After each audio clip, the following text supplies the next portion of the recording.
Good morning, everybody. It's the end of the month again. Halloween day, and no need to celebrate Halloween because everything is spooky enough on its own right now, although my daughter wouldn't want to hear that. Anyway, as promised, I'm back with a video, and real quick, first I'm just gonna walk this one wall and look at some of these pieces, and then I'm gonna show you my works in progress, and then I'm going to show you the saws I promised you last time. So right now I'm looking at a really cool abstract piece called Bird Loves Dog, or it might be Dog Loves Bird. I can't recall now. It says on the back. Anyway, these are super cool Paris style frames. And this piece, see the dog with the bird, the fused glass bird, and see the little love bubble. This piece is full of hand-cut glass, ceramic tiles and glass fused tiles, some copper, and some very interesting broken ceramic pieces. This piece is on my website. And then over here we have my Freedom Butterfly. As many of you know, I often have Freedom Butterflies. They are all very different. This one is very warm. Lots of greens and yellows and oranges. Now this one's not actually in a frame. The edge is just tiled. But this piece too is filled with much delicious stuff, including some ceramic flowers. Those pressed flowers, those are glass pressed Czech Republic beads. We have a golden bite chain. Those yellow stones, that's semi-precious serpentine. That stone is usually more green, but I found a bunch of yellowish. This is a common object in my work. It's the stem of a bale nude champagne glass with the vessel and the flared stem ground off. And notice the little crown brooch. I found that at a thrift store back before COVID shut me down. I'm missing my thrift store shopping very much. You can see the 220 shells. And this piece is not on my website. It's 30 by 30. You can inquire. This is another piece that is a style I try to keep one in stock. It's always a heart with a message. Surrender. That does not mean what you would think. More of a spiritual surrender to, our each individual destinies, whatever they might be. Now, I'm not one of those people who thinks things happen for some mysterious reason. I think we all make choices, some big, some small. But living in the past doesn't help anybody, so you may as well accept, surrender, and move on. Now this piece is also not in a frame. It's tiled on the edge. I'm doing more of the edge tiling. I have a hard time finding quality frames that pass my approval. And this piece has button flowers, as well as these, I can't remember what that white glass is called. There's a word for it. It's from the 50s. These were lids. These white milky glass were lids to some Avon bottle, I want to say. That hand is a Japanese ashtray from the 50s. It would be a very small cigarette and be a very messy ashtray. And there's your bike chain again, and this beautiful Noritake china. I really like that. I have a whole lot of it. I actually bought an entire set because it was on eBay very inexpensively because it was chipped. So here's my beet. This was part of a series. There was a pear, there was a carrot. I have another carrot, and there was a beet, and this was the beet. This piece is full of semi-precious stones. You have the orange carnelian, the purple agate, the snowflake obsidian. There's a bunch of amethyst in the beet. I should probably move faster. We're not gonna maybe I'll just stop after this one and pick it up later. This is one of my favorite new pieces, Land of the Thunderbird. Now, those snakes on the right and left are in fact whole pieces of glass hand cut by yours truly. Now, I take a lot of pride in that accomplishment because it's actually not really very easy to do that. But 25 years of cutting stained glass does have its benefits. This piece is full of both hand-cut glass and handmade tiles. We have the frogs and the aloe or succulent or whatever. The heart, which I took a doily I got at the same thrift store next to new. I can't believe I just shared that secret. I better not run into you there. Anyway, I pressed the doily in the wet clay. That was a trick somebody taught me. Shout out to Sydney. Very cool effect.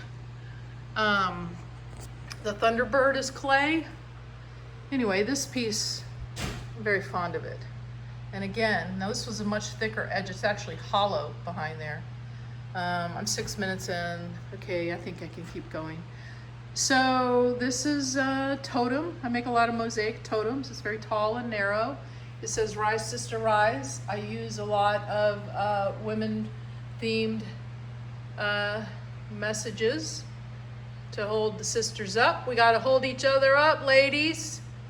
And again, serpentine, amethyst, ceramics, little butterfly beads, broken china.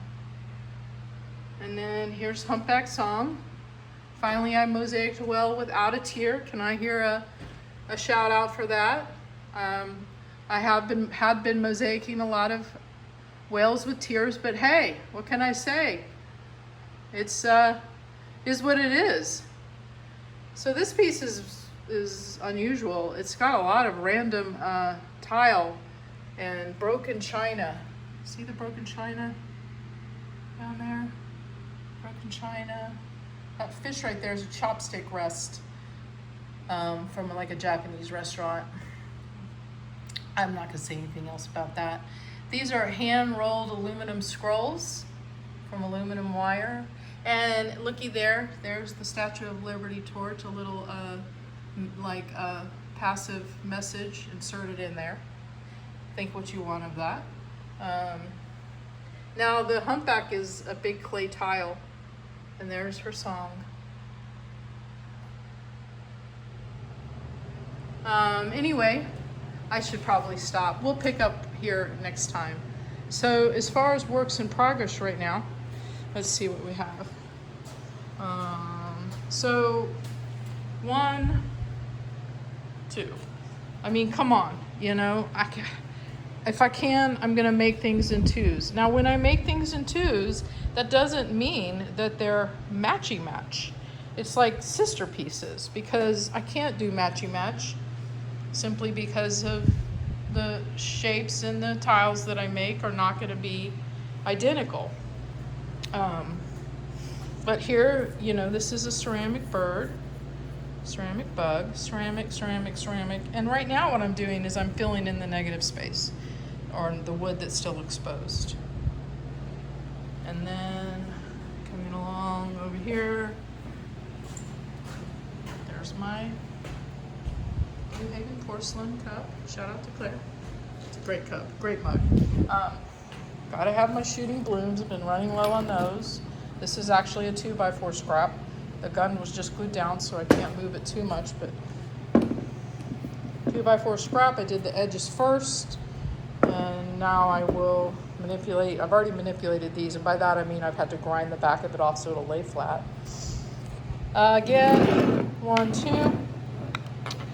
This is a request. You know who you are. It's not an exact match from the one that you wanted that got snatched out from underneath you, but that is the nature of art. And then lastly over here, I'm knocking these 2 big pieces out.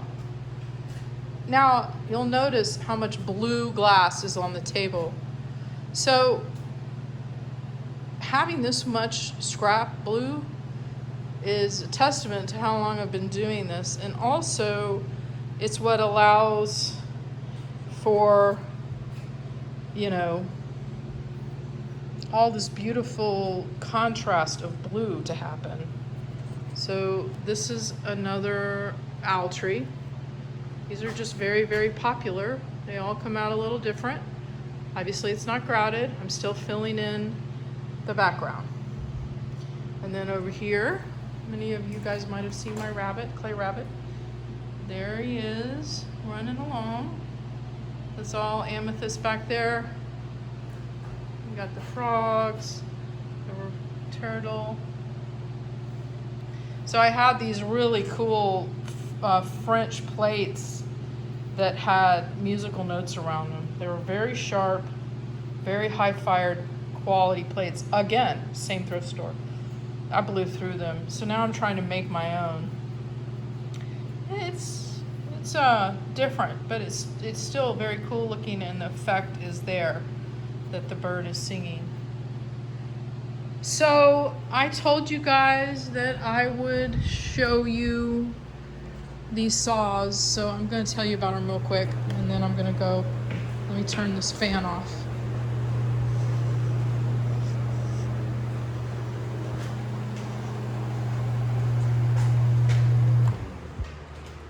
Okay. So when I want to cut something in half, or when I want to manipulate it so that it'll lay the way I need it to, I have a couple of saws that'll do that to almost anything that isn't metal. In other words, glass, ceramic, stones, crystals, rocks from outside. So this is a lapidary saw. And if you're thinking, wow, that's really disgusting, you should clean it, Aly. Well, it doesn't really matter if I clean it because it'll look just like this in a couple of days. I clean them, every now and then. So you just put water under here and a little bit of this water aid that keeps your blade from overheating, so they say. And this is a lapidary saw. I bought it from Rock Tumbler. They're really expensive, like $500 or $600, and they have variable speeds on them. I always turn it all the way up high. And this tool has a very, very thin, and I mean thin, lapidary blade on it that allows me to cut through the tiniest little porcelain fox or little animal or the tiniest crystal. Sometimes that allows me to have both sides of whatever it is, so 2 for 1 kind of thing. Now, this saw is used most, especially for the really small stuff. And then, this is actually a saw from Home Depot. They cost less than $100. This is my second one over the course of 20 years. The saw chamber itself lasts for a very long time, obviously. Now, when I bought this saw for less than $100, it actually came with a tile blade, but I just bought a lapidary blade with the right size arbor and swapped out the cheap tile blade with a lapidary blade. And what that did is it turned this machine into this machine just with a much bigger blade. And this bigger blade allows me to, once again, cut through geodes, rocks, bottles, you name it. And you turn these on, they're really loud. Woo! I'm not gonna turn it all the way on. And they spray water everywhere. That's what this guard's for. You have to have water. They're both the same. They both function exactly the same. And I have a rubber or plastic apron. I got it for Christmas last year. And earphones or earplugs that allow me to try to stay dry. So that's all. I'm gonna let y'all go because I don't know how many of y'all are even still listening. Oh wait, one more quick thing. So next time we have a video, you're gonna see the backsplash on the table. I'm waiting for a roll of paper. This is actually a template for the backsplash that I'm about to start in Lakeway for this amazing family. That's a little edge side. So stay tuned for that. Okay, stay safe, be kind. Talk to you later.